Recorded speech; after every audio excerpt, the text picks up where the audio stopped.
सोने तने रसनी बंद शिथिल आय जाने तने हृदय ज्ञानी तना जनाय तुरुचतां जगतनी रुचियाण शेषो तुरी जतां सकल नायक देव कीजे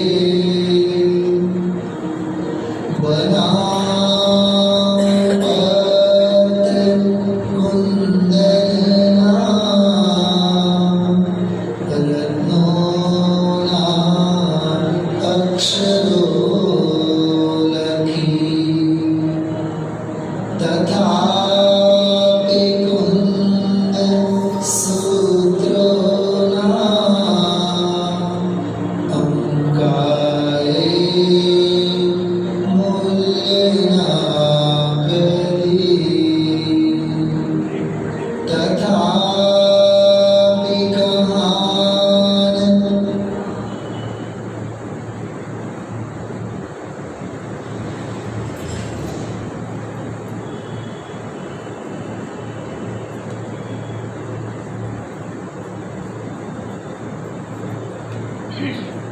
सावधान।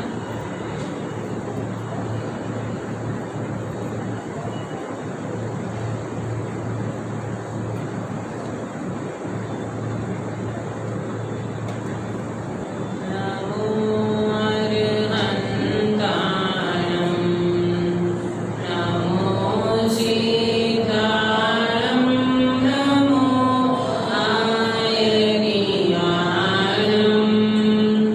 नमो वत्सायाणं नमो लोये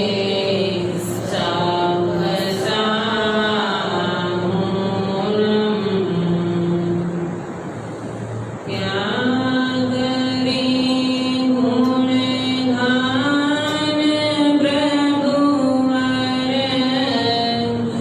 आपके उपकार का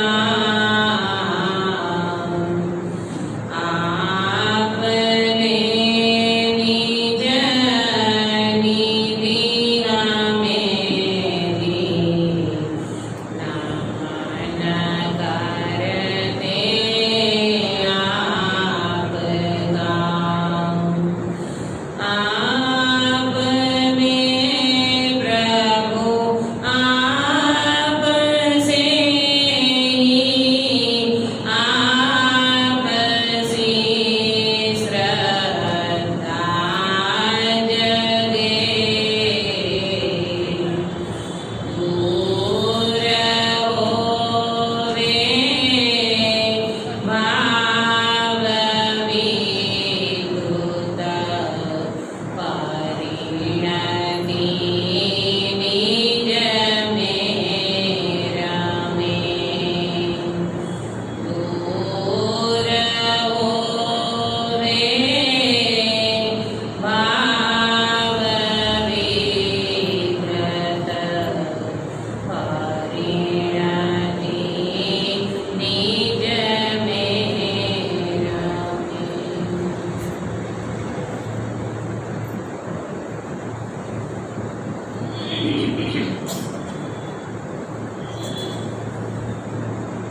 आत्महित के सोपान एवं आत्मार्थी के कर्तव्य की चर्चा हमारी चल रही है। वास्तव में आत्मार्थी जीव वो होता है जिसको वास्तव में जगत की कुछ पड़ी नहीं रहती। सीधी सीधी बात ये है, श्रीमद् रामचंद्र जी ने एक बहुत अच्छी बात बताई, लोक संज्ञा से लोकाग्रह नहीं जा सकता। क्या बोला? लोक संज्ञा रख करके जीव लोकाग्रह माने सिद्धालय में नहीं जा सकता। अगर तुम्हें दुनिया की भी पड़ी है, जगत की पड़ी है, परद्रव्यों की पड़ी है, अपना सारा समय, शक्ति, बुद्धि, ज्ञान, उपयोग को वेस्टेज करते हो तो वो आत्मा की कहाँ है? आत्मा की जीव को तो एक एक बात में अपना हित नजर आता है। उनको ये लगने लगता है मेरे पास समय नहीं है, मुझे तो मेरा कल्याण करके जाना है। ये जो मुझे अभी अवसर मिला है, ये अवसर वास्तव में चूकने योग्य नहीं है। टोडरमल साहिब ने कहा मोक्ष मार्ग प्रकाशन के शास्त्र में सभी अवसर अब आ चुका है। क्या बोला? सभी अवसर अब आ चुका है, मतलब वर्तमान में हमें जो संयोगों की अनुकूलता मिली है, हमें जो वर्तमान में परिकर मिला है, हमें जो वर्तमान में देव शास्त्र गुरु की छत्र छाया मिली है, पंच परमेश्वरी भगवान की हमें वास्तव में शीतल छाया मिली है, और कहें तो अंदर में भगवान आत्मा सुनने को हमें ये जिनवाणी माता का योग मिला है, उसमें भी उत्कृष्ट में उत्कृष्ट भगवान आत्मा की बात सुनने मिली है।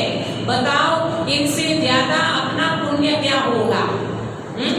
अब ये सारा मिलने पर अगर हम आत्म कल्याण ना करें तो वास्तव में देखा जाए तो इस जीव जैसा कोई मूड नहीं कहलाएगा।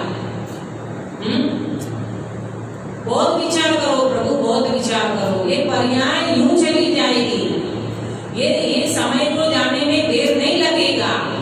बिल्कुल ऐसी पर्याय बीतती चली गई, अनंत काल निकल गया। बोलो अनंत काल निकल गया। इस पर्याय 60, 70, 80 साल की आयु ये निकलने में कौन सी देर लगेगी? और ज्यादा से ज्यादा अपन यहाँ बैठे हैं, लगभग अपन बोनस के दिन वाले हैं, इन बच्चों को छोड़ के थोड़े बहुत को, है ना। इसीलिए आत्मा के जीव का यहाँ सोपान आत्महित कल्याण करने की भावना वाला जीव वास्तव में कैसे होता है? जैसे बिना पानी से मछली कैसे तड़पती है, हाँ? बिना पानी से मछली की तड़पन कैसी होती है? क्या हमारे जीवन में आत्मज्ञान के बिना हमारी तड़पन ऐसी है क्या? अगर नहीं है तो वास्तव में हम आत्मा की कैसे, हम मुमुक्षु कैसे? अरे हमको अगर एक बार पता चल गया कि ये जहर है, समझना, एक बार पता चल गया कि ये जहर है, तो उसको खाने के लिए, पीने के लिए कौन तैयार होगा? हाँ, इसी तरह जीव को लगना चाहिए, अरे रे प्रभु ये संसार में जहाँ देखो वहाँ हला विषय है, ये राग आग की दाह सदा, ये राग की आग लग रही है, मुझे अब इन राग की आग में नहीं जलना है, मुझे तो अपने वितराग भगवान आत्मा की शीतल धारा का परिपान करना है। ये है वास्तव में आत्मा का जीवन, ये है आत्महित का सोपान। वो जीव आगे बढ़ता चला जा रहा है, कहीं पर भी वो जीव फंसने को तैयार नहीं है। कल हमने आपसे कही थी बात कि आत्महित की भावना वाला व्यक्ति हृदय में सच्ची भावना लेकर के बैठा है, तो वो व्यक्ति वास्तव में तत्व की गहराई में जाता है, कर्म की फिलोसॉफी को समझता है। वो व्यक्ति जिंदगी में कभी किसी से शिकायत नहीं करता। शिकायत की गुंजाइश कहाँ बचती है? अगर कर्म की फिलोसॉफी को भी अगर अपन प्रॉपर समझते हैं तो ये आठों आठ कर्म का डिवाइडेशन बताया है आगम में, और उसके अनुसार वर्तमान में अपना देख लो कि हमारा वर्तमान में जो उदय चल रहा है वो उदय किसी निमित्त से नहीं है, कोई संयोग से नहीं है, किसी के कराने से नहीं है, वो वास्तव में मेरा ही किया हुआ पूर्व कर्म का उदय है। कल हमने आपको बताई थी 3 बातें, है ना, 3 परिस्थिति की बात बताई थी। कौन सी? एक वस्तु स्थिति, एक परिस्थिति और एक मनस्थिति, है ना। तो परिस्थिति की बात, वस्तु स्थिति तो स्वभाव के अनुसार होती है और वहां हमारी दृष्टि समझेंगे नहीं तो। ठीक है, परिस्थिति उदय अनुसार होती है। आप क्या कर लोगे, जो भी कुछ है वो उदय अनुसार है। ऐसे माता पिता क्यों मिले, हाँ, ऐसे भैया क्यों मिले, ऐसी भाभी क्यों मिली, ये कोई प्रश्न है? ये सारा का सारा उदय अनुसार का खेल है। आया समझ में?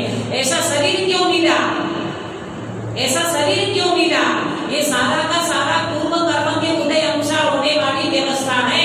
आप उसमें कोई मिनट फेर नहीं कर सकते हो। लगा दो तुम्हारी एनर्जी जितनी लगानी हो, इनको ठीक रखने के लिए भी। आप समझना बात को, इनको ठीक रखने के लिए कई लोग ऐसा सोचते हैं कि आयु को लंबी बना लें, आयु को लंबी कर लें, आयु को लंबी करने के लिए बादाम खाओ, ये खाओ, वो खाओ, इससे हो जाएगा, इससे हो जाएगा। अरे कुछ नहीं होने वाला। श्वेतांबर में एक केशवलाल जी महाराज है, कानजी स्वामी अपने गुरुदेव के समकालीन, उनको मैं वहां पढ़ती थी। या ये तो पढ़ नहीं सकते वहां, बिल्कुल डीटो टू डीटो, बिल्कुल जो गुरुदेव बोलते वही केशवलाल जी महाराज बोलते थे। तो वो महाराज जी ने एक अपने दोहे में बात लिखी, आयुष्य देह रक्षा करे, प्रारब्ध करे पोषण, दोनों मिल रक्षा करे, तू भज निरंजन नाम। क्या बोला? आयुष्य देह रक्षा करे, प्रारब्ध करे पोषण, आयुष्य देह रक्षा करे। ये शरीर की रक्षा कौन करता है? ये शरीर में 80 साल हम खुद रखते हैं, 80 साल की आयु। आयुष्य देह रक्षा करे, आयु होगी तो इस शरीर की रक्षा होगी, और जब आयु खत्म हो जाती है तो कितना भी उपाय कर लो, ये शरीर को कोई रख नहीं सकता। समझ में आ रही है बात? प्रारब्ध करे पोषण, ये जो भी हमें वर्तमान में मिल रहा है ये हमारे प्रारब्ध के अनुसार, भाग्य के अनुसार। आया ना समझ में? और वहां हम बुद्धि लगाने जाते हैं। ज्ञानी कहते हैं भाई आयुष्य देह रक्षा करे, प्रारब्ध करे पोषण, दोनों मिल रक्षा करे, तो भज निरंजन नाथ। तू तो अपने अंदर में बैठा हुआ भगवान आत्मा का ध्यान कर, भगवान आत्मा का चिंतन कर। वर्तमान में जो भी कुछ फैसिलिटी तुम्हें मिली है वो तुम्हारे पुण्य के अनुसार है। ये पुण्य के उदय के अनुसार हमें सारी व्यवस्था मिल चुकी है, लेकिन फिर भी मन क्यों नहीं लगता? हाँ, मन क्यों नहीं लगता? अरे कोई व्यक्ति को मतलब पता नहीं कैसे समझ में नहीं आता, जिस व्यक्ति को जिसकी बोलते ना कि एक रूटीन हो जाता है, रूटीन से बाहर निकल ही नहीं सकता। कई लोग हमसे कहते हैं, देवलाली में रहते हैं ना, तो वहाँ देवलाली में कि ऐसी सभा थोड़ी रोज लगती है, फंक्शन होते हैं तब पब्लिक आती है, बाकी तो हम ही रहते हैं ब्रह्मचारी लेने, और हमारे समाज के मतलब आजू बाजू में रहने वाले थोड़े बहुत लोग होते हैं। ये कोई सभाएं तो जब कार्यक्रम होता है तब होता है। तो हमारे श्वेतांबर वाली समाज वाले प्यार प्रेम तो रखते हैं। 20 साल में वहां रही हूँ तो कहते हैं आपका मन यहाँ कैसे लगता है? यहाँ तो बिल्कुल जंगल जैसा है, और वहाँ कैसी रौनक थी, आपके प्रवचन में कितने लोग होते थे, आपको कितनी बार प्रवृत्ति कराते थे, ऐसा वैसा, आप यहाँ क्यों रहते हो? चलो चलो वापिस चलो, फिर से श्वेतांबर में चलो। मजाक करते, माना कि प्रेम रहता है उनका। मैं एक बात उनसे कहती हूँ, बेटा निगोद के भाव में हमने कितना समय बिताया, वहाँ हमारे साथ कौन था? हाँ, निगोद का जो काल बिताया, अनंत काल बिताया है निगोद में, वहाँ हमारे साथ कौन था? अरे रे, ये वास्तव में वन जंगल का ही मार्ग है, घर में रहने का मार्ग नहीं है।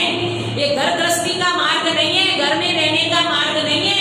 ईंट माटी और चूने का जो बनाया तुम्हारा बंगला, ये बंगले में रहने का मार्ग नहीं है, वास्तव में जंगल जाने का ही मार्ग है। आज थोड़ा बहुत अभ्यास यहाँ पर करेंगे तो कल उठ करके इस जीव की योग्यता गिरेगी, अंदर में गहराई से तत्व ज्ञान को छुएगा।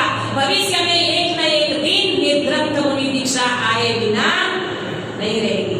ये मार्ग है। आया समझ में? आत्मा की जीव का जीवन तो वास्तव में ऐसा होता है, बिल्कुल मोमबत्ती की तरह वो पिघलता रहता है। ये सारा संसार का स्वरूप देखता है और उनको अंदर में वैराग आता है। अरे रे प्रभु, मुझे इनमें से बाहर निकलना है, एक भावना है। वास्तव में त्रिकाल भगवान आत्मा को तो कोई छूटा ही नहीं है, परंतु एक भावना कैसी रहती है वो आत्मा की जीव की, और ऐसे आत्मा की जीव को वास्तव में जगत से शिकायत नहीं रहती।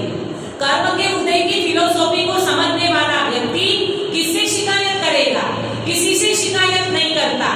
आया ना समझ में? देखो एक बात को सुनना, हमने माता पिता को भी चुना है क्या? हमको जो भी वर्तमान में संयोग मिला है हमने चुना है क्या? हमको चुनने से मिला है क्या? ये मनुष्य पर्याय हमने चुनी है क्या?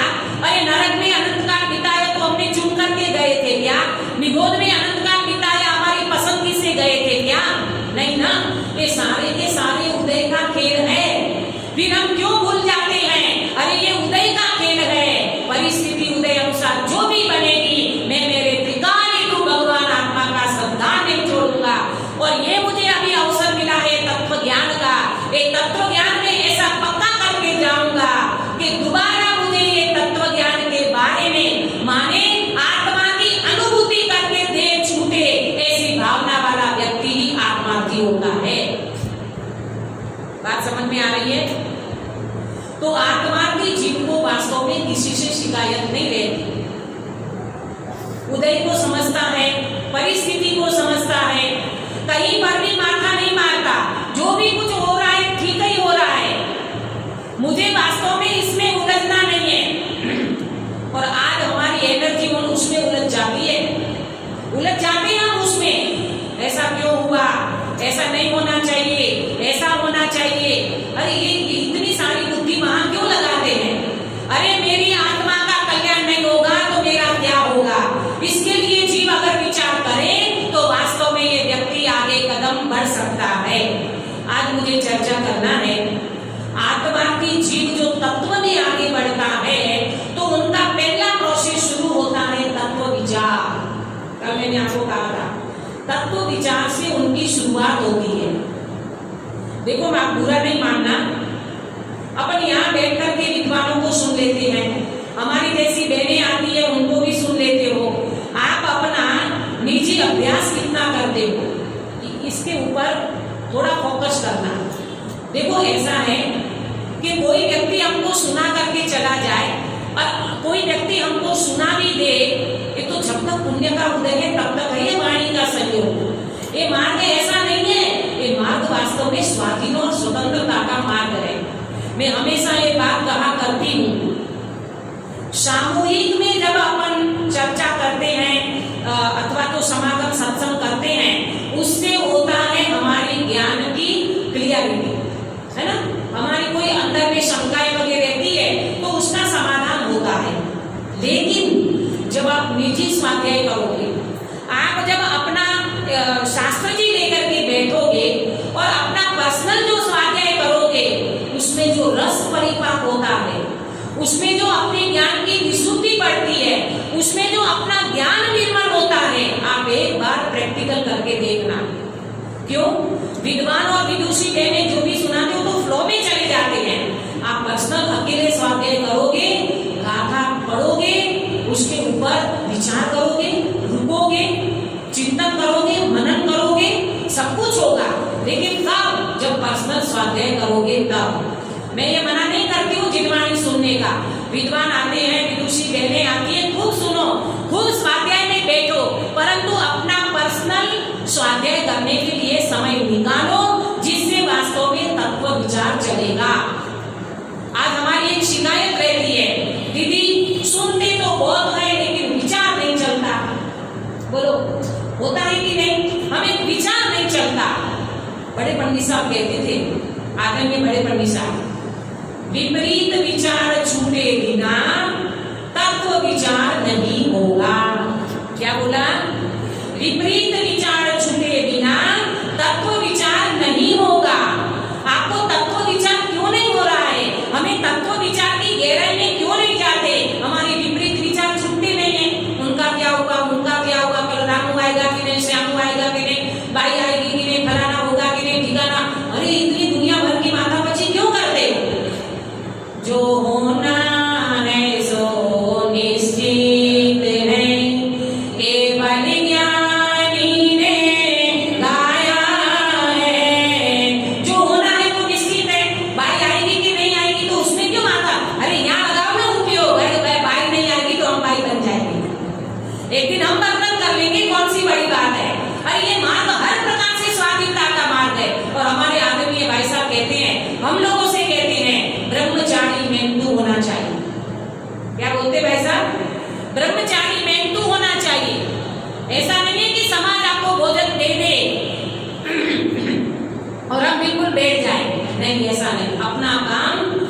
हाथों से करो, अपने घर कमरे की सफाई अपने हाथों से करो।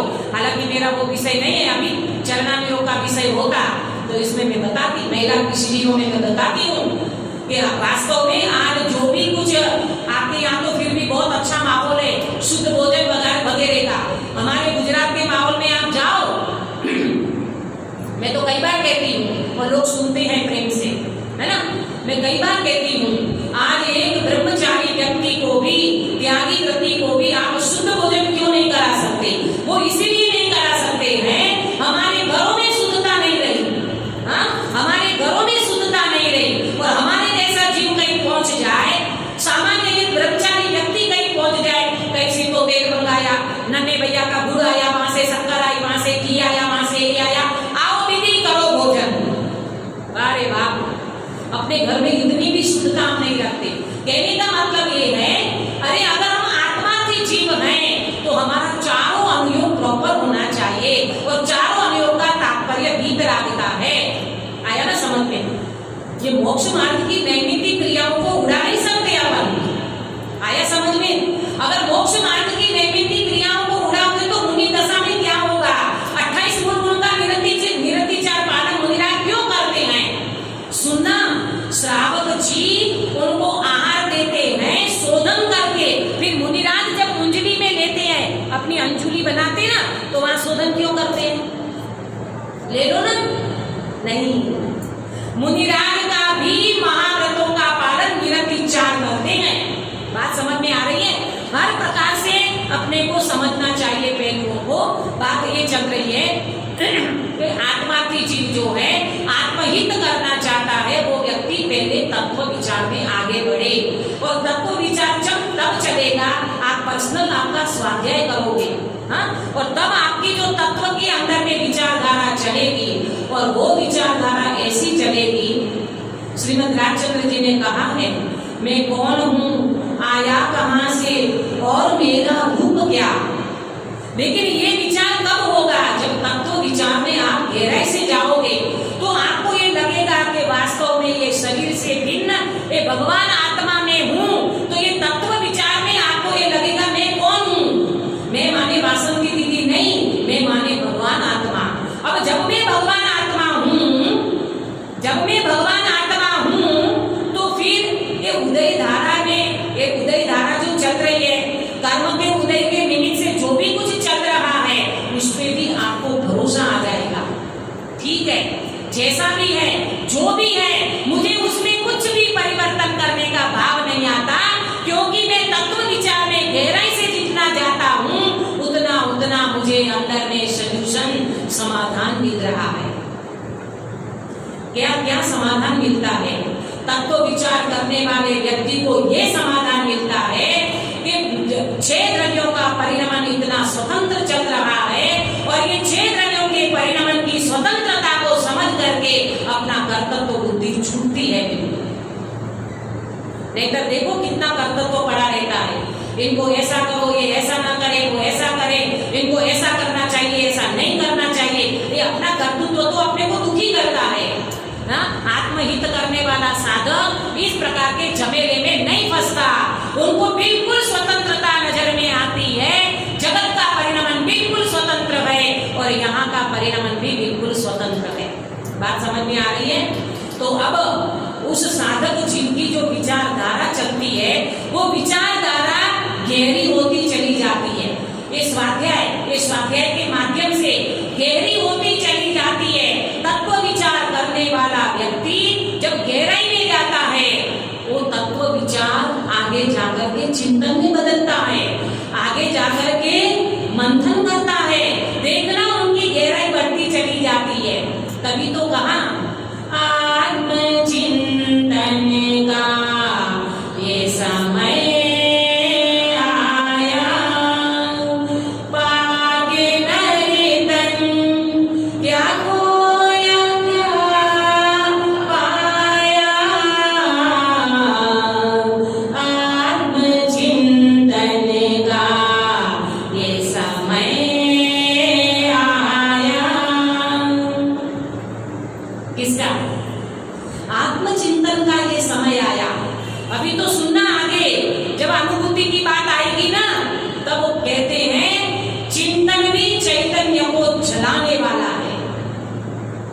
क्या बोला? ये चिंतन भी चैतन्य को जलाने वाला है। अरे रे, क्या बात कर रहे हो? अभी तक तो चिंतन भी नहीं चलता था और आप कहते हो चिंतन भी चैतन्य को जलाने वाला है। प्रभु सुनो सुनो, ये चिंतन भी शुभ भाव है, ये चिंतन भी प्रशस्त राग है।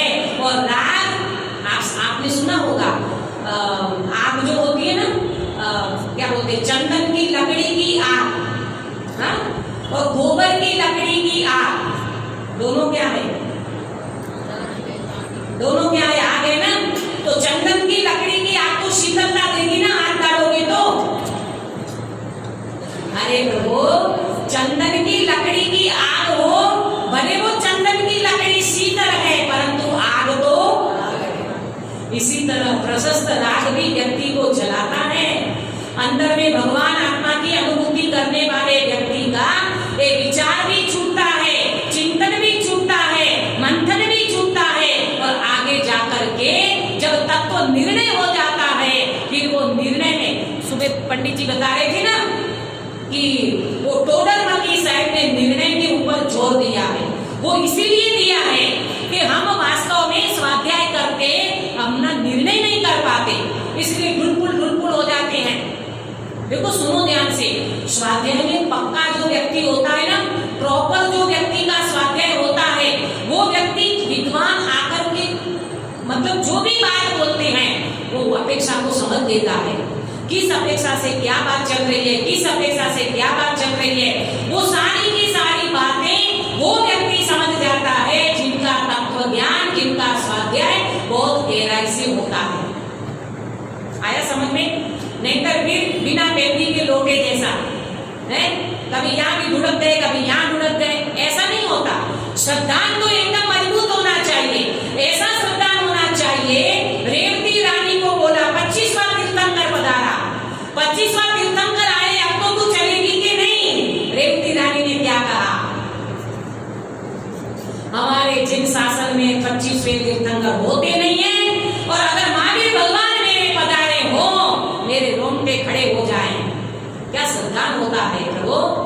ऐसे ढुलपुल व्यक्ति का काम नहीं है मोक्ष मार्ग में। बहुत अच्छी तरह से अपना स्वाध्याय होना चाहिए, और ये स्वाध्याय करते हुए अपना तत्व विचार की धारा, अपने अंदर में चिंतन मनन ऐसा चलना चाहिए। लोग कहते हैं, कईयों को ऐसी वो हो जाता है, मैं किसी की आलोचना के लिए नहीं कहती हूँ, लेकिन आप देखना कई बार ऐसा होता है, खास करके जैसे प्रभावना करने का योग बनता है तो प्रवचन करने के लिए निकलते, विद्वान भी जाते हैं, विदुषी बहने हम सब जाते हैं, लेकिन कईयों को ऐसा लगता है कि आज प्रवचन नहीं किया तो मजा नहीं आया। क्यों? प्रवचन से ही तुम्हारा सब कुछ होता है क्या? बिना प्रवचन से आराधना नहीं होती क्या? अरे हमें तो ये लगता है, मैं सच कहती हूँ, मेरा कहीं जाने का विकल्प नहीं रहता, उदय खींच के ले जाता है। अभी इस बार भी मैं यहाँ आई हूँ ना, पहली बार मैंने मनाही कर दी थी कि मैं नहीं जाऊंगी। हालांकि आप ये मत समझना कि दीदी कुछ अलग वे में बोलना चाहती है, मेरी प्रभावना के वो नहीं है। मुझे ये लगता है कि वास्तव में जब अपन अपना निजी स्वाध्याय करने बैठते हैं, इतना रस परिपाक होता है, टाइम अपने पास बिल्कुल थोड़ा है, तो अपना काम करके निकल जाए ना। लेकिन उदय धारा जो चलती है उसको कोई कुछ नहीं कर सकता। आया ना समझ में? आज मैं एक दिन भी देवलाली में नहीं रह सकती, अगर मैं समाज में जाऊं तो एक दिन मुझे देवलाली में रहने का नहीं बनता, लेकिन अपने को स्वयं को ये लगता है आत्मा आराधक ही सच्चा प्रभावक होता है। आदरणीय बड़े पंडित साहब हमेशा कहते थे कि भाई पहले अपनी आराधना करो, शासन प्रभावना का कार्य काम तो कभी रुकने वाला नहीं है, वो होगा ही होगा, और अपने विकल्पों से भी कुछ नहीं होगा। मैंने कितना भी सोचा फिर भी आने का तो हो ही गया है ना। मतलब बात उसकी नहीं है, बात ये है कि अपने को अंदर में रस आना चाहिए। कभी ये ना लगना चाहिए कि हम अकेले बैठे हैं, अब तो बोर हो रहे हैं। अरे जिनवाणी माँ है, तुम्हारा भगवान आत्मा है, पंच परमेश्वरी भगवान है। टाइम साधक को तो टाइम कहाँ जाए वो पता ना चले। ये हमारे समाज वाले आते ना, श्वेतांबर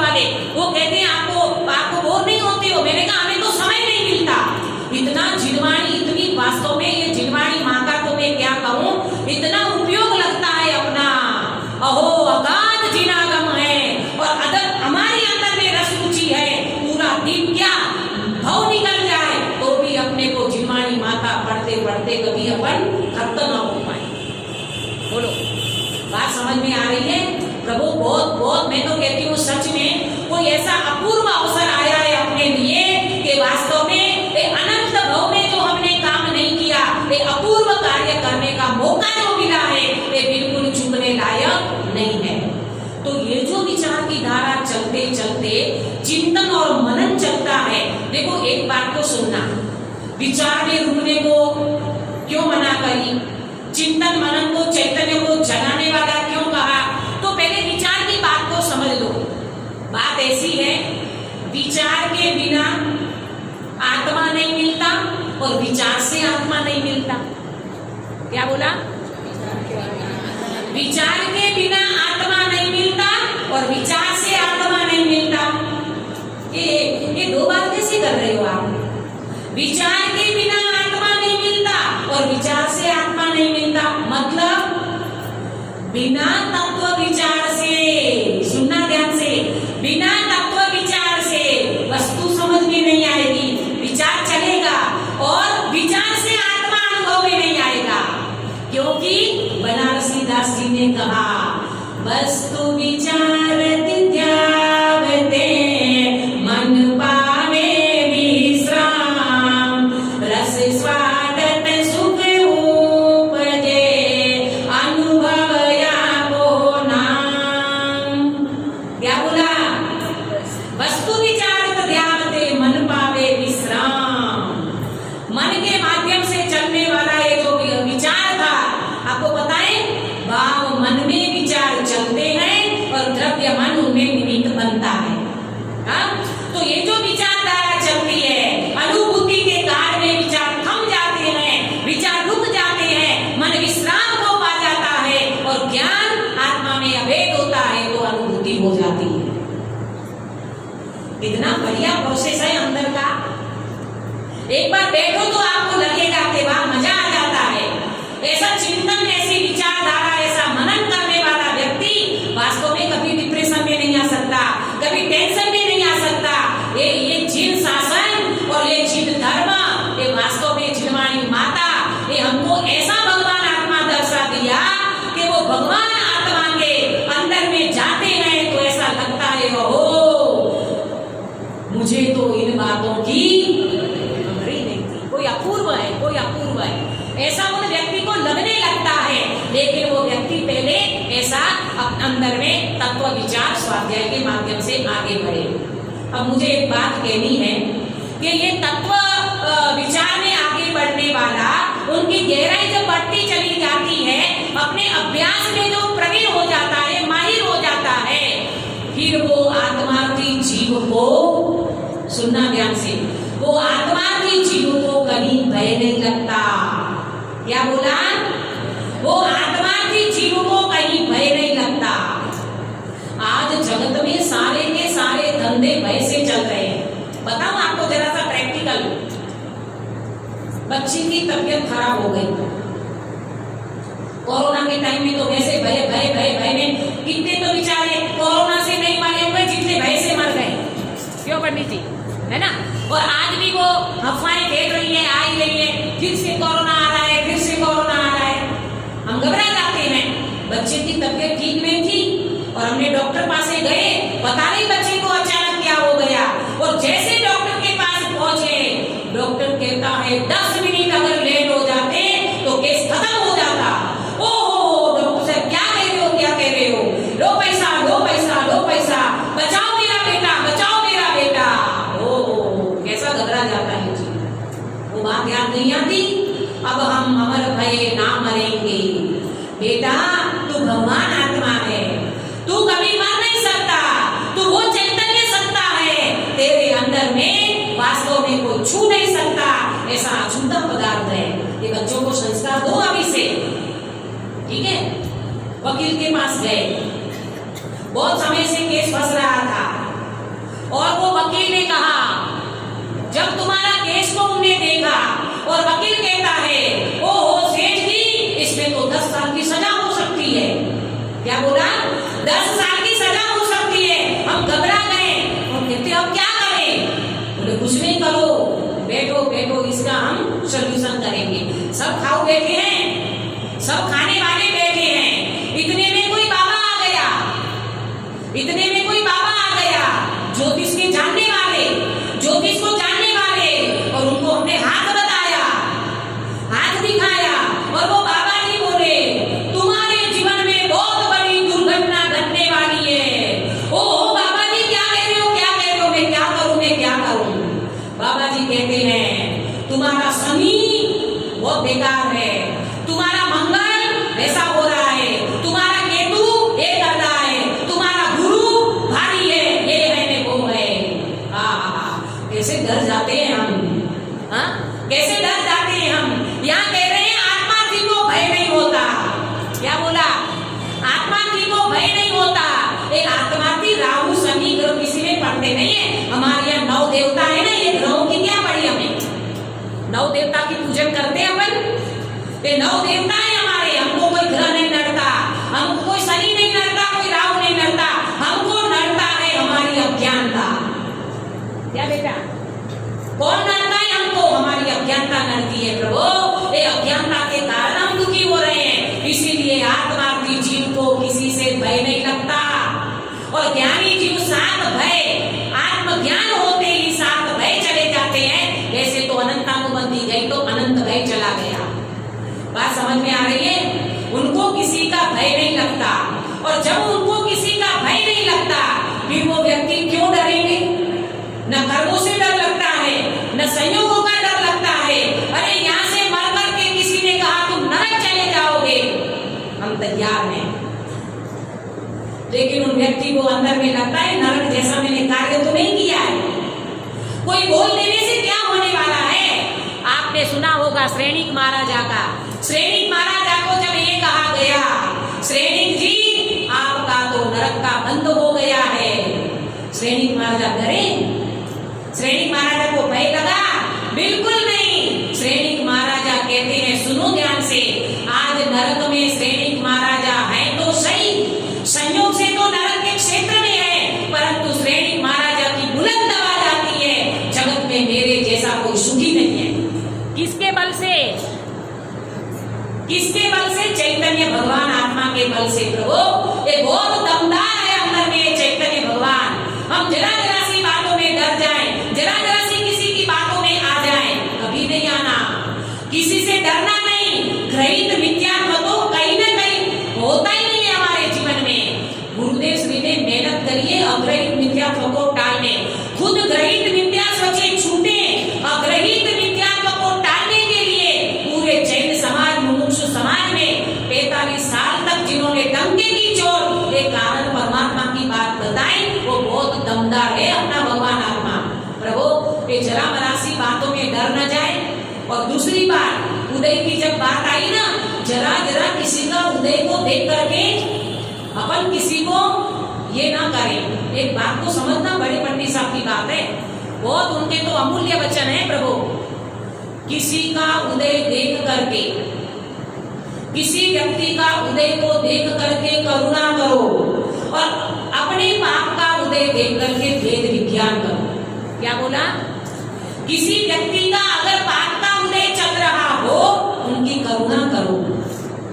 लेकिन आज पता नहीं इतना उत्कृष्ट तत्व ज्ञान हमारे पास होते हुए भी जरा सी किसी व्यक्ति की कमजोरी नजर में आ गई, जरा सा दोष नजर में आ गया, तुरंत वायरल। कल कह रहे थे ना पंडित जी, वायरल वायरल वायरल। ये अपन मुमुक्षु हैं, ये अपने को शोभा देती है। अरे गुरुदेव श्री तो यहाँ तक कहते हैं विरोधी को प्रेम, विरोधी ने વધારે प्रेम आपको प्रभु ये पण भागीना भगवान जी। और हम मुमुक्षु एक छत के नीचे बैठ न सके, दो मुमुक्षु दो सागर में हम बात ना कर सके, हमने कहाँ उदय धारा को समझा है। रत्नकरण श्रावक आचार्य जी के सदा सुंदर जी लिखते हैं, क्या लिखते हैं? वो जीव के विचारा कर्मों का प्रेरणा है। कौन व्यक्ति का कब कैसा उदय आ जाए कुछ कह नहीं सकते प्रभु। इसमें जरा सा भी मान के अहंकार करने जैसी बात नहीं है। कर्म जाकर के कहाँ पछाड़ दे सकता है प्रभु। अंदर में संभला हुआ जीव होगा तो ज्ञानी कहते हैं वो कमजोरी को दूर करके फिर से उठ जाएगा और अपना आत्म मतलब मोक्ष मार्ग को प्रशस्त करने लगेगा। प्रभु आप कभी नहीं सोचना, कभी नहीं विचार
समझना प्रभु समझना, ये हम कास्ट के ऊपर जाएं, किसी के दोष के ऊपर जाएं, ऐसा नहीं होता प्रभु।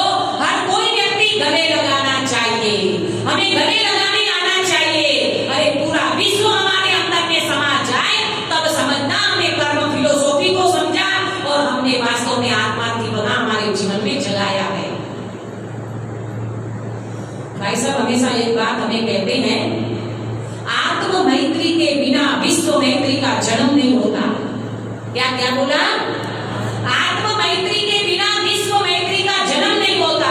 पहले आप अपने से प्रेम करो, अपने भगवान आत्मा से प्रेम करो, वो व्यक्ति सारे विश्व को समा रखता है। आप देखो तो सही, आपको कल्पना कर सकते हो इन्हीं आगमों में लिखी है सारी बातें। वो आचार्य कितनी चौड़ी छाती के होंगे, वो सप्तऋषि अंजन चोर को ये कुछ भी नहीं कहे तूने क्या क्या करतूत किए हैं, आओ बेटा ये मोक्ष मार्ग में तुम आत्मा कल्याण करने को तैयार हो। प्रायश्चित से सारी कुछ विशुद्धि भी हो जाती है, सब कुछ हो जाता है, लेकिन व्यक्ति आत्मार्थी होना चाहिए। आत्मार्थी व्यक्ति वास्तव में किसी से डरता नहीं है। हाँ, ये बात आती है ना, भाई साहब भी कहते रहते हैं वो बात, कैमरा का डर मत रखो, कर्मों का डर रखो। क्या कहा? आजकल वो कैमरे लगे रहते हैं ना, वो लिखा रहता है सोसाइटियों में, आप इस कैमरे की निगरानी में हो तो गलत काम नहीं करोगे। अरे आचार्य भगवान कहते हैं, सर्वज्ञ भगवान कहते हैं कर्मों का डर रखो। भाई कैमरे से क्यों डरते हो? कर्मों का डर रखो ना भाई। अगर गलत काम मुझे नहीं करना है, गलत काम मुझे नहीं करना है, वो व्यक्ति ना कैमरे से डरेगा ना कर्मों से डरेगा। कर्मों से नहीं डरेगा इसका मतलब समझना, वो व्यक्ति को अंदर में एक गलत काम करने की मन में भावना तक नहीं उठती है, विकार तक नहीं उठेगा। क्यों? क्योंकि वो मोक्ष मार्ग में लगा हुआ आत्मार्थी जीव है। बुद्धि पूर्वक कोई कोई पूर्व कर्म का तीव्र उदय आ जाए वो एक अलग बात है, उसमें वो शुद्धि प्रतिक्रमण प्रायश्चित करके अपने जीवन को विशुद्ध बना लेता है। इतना सुंदर मार्ग हमें सबको मिला है। हम सब बिल्कुल निर्भयता से निडरता से इस मोक्ष मार्ग में आगे बढ़े, किसी का भय रखे नहीं। भय रखना हो तो पाप का भय रखें। मिथ्या तो सबसे बड़ा भय है, मिथ्या तो सबसे बड़ा पाप है। उस पाप को छोड़ करके हम आत्मार्थी बन करके इस जगत में वास्तव में करने लायक एक ही काम है, वो है हमारा भगवान आत्मा की अनुभूति, सम्यक दर्शन, रत्नत्रय। इसको प्राप्त करने के लिए हम सब तत्पर रहें। इस मंगल भावना के साथ मैं बात को विराम देती हूँ।